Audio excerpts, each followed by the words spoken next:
Alright, so what's up mga boss? Hi! Kaya nakairam na naman tayo ng motor. So today, pupunta tayo sa venue na titignan natin kung available pa. Pero nag-message yun na ako, sabi nila available pa daw. Kaya ngayon, mas mainam na yung kausapin natin mabuti para all good. Tanong ko nga sa'yo, my love, napapansin mo rin ba to?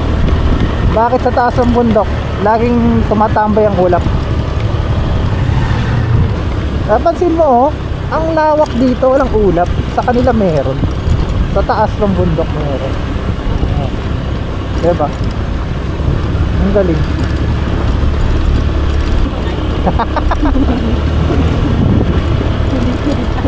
Alam mo kung bakit? Kasi doon may tambayan sila. Kasi abot nila yung lupa eh. Nagigets mo. Kasi ang ulap hindi umaabot sa lupa yan. Kaya sa bundok nakakaabot sila. So nakaka-enjoy sila dyan. Oo, tambayan nila yun. Oo. Dito na yung mga bus. Kasi puntahan namin lagi.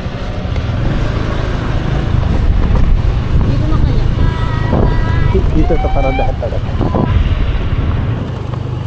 Alright, so mga boss, dito na kami sa Jardín de Conchita Cafe. So ito yung napili namin na venue. So while waiting mga boss, ayan, pasensya na, medyo malat ako today. Yan, so yung voice over natin eh, pasensya na akong ganyan. But yun nga, dito i-settle na namin, i-finalize na namin yung pinaka-date ng kasal namin. Kasi nga mga boss is yun, ano na namin yung date. Nagkaroon na kami ng date mga boss na raffle. So yun, waiting na lang at i-verify namin lahat ng kausap namin if available pa sila this week. Kaya yun mga boss. Ito, pumpkin, sotang gisado, bruschetta, chicken, yun na. Tapos, ang dessert natin is mango tapioca.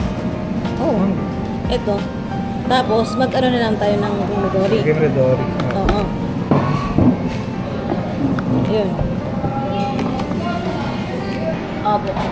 Tapos, mango tapioca yung dessert ko. Tapos, mag-additional na lang po kami ng creamy Cremidor. Para may fish lang siya dito. Para kompleto. Okay, sige po. Sa drinks po natin, ma'am, ano ang gusto niyo? Sa drinks, okay na po yun.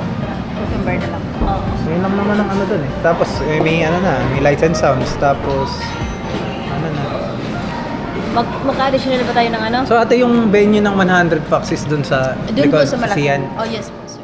Alright, so mga boss, yan. So kakatapos namin mag-usap ni ate at thank you ate sa pag-assist.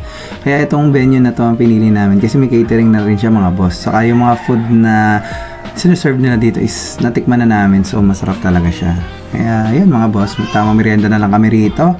At dito ko na lang yan ng video mga boss. So this is Boss BX kasama si My Labs. See you sa susunod na part ng pag-aayos namin. Alright.